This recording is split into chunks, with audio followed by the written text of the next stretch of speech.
It's doggy sweater time, and if you notice, I made a new sweater for my dog, and something, it was very difficult for the little holes, for his two arms, because when he would shake, he would just shake around, and the sweater would be very loose, and it would just fall off of his legs. The holes were too big, so I thought I could do something different, and this is a pair of my old pajamas. So, I'm going to show you how I made this sweater, and how I attached my old pajamas to it, okay? So, all I did was that I cut a piece of my old pajamas, and I sewed it here. I sewed it, and I didn't sew this part.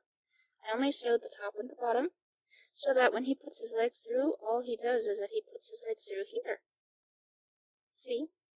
So his stomach is covered, he's warm, and he has free room, and it's not as loose as the other one.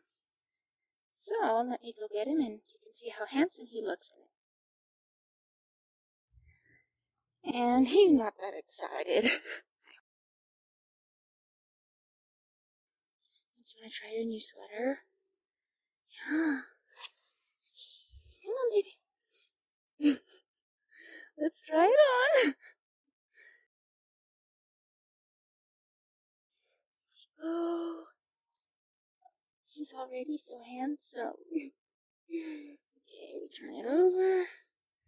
There we go.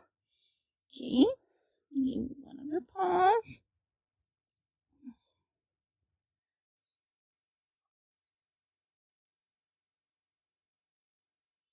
See, it just slips through like that because it doesn't attach the sides. I only attach the top and the bottom.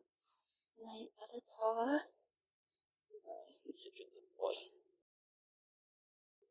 Oh, we fit it on. Doesn't he look handsome? And I think the pajamas do something for him. Don't they, boy? You like it? Hi. He looks so handsome. So thanks for watching. See, he's smiling.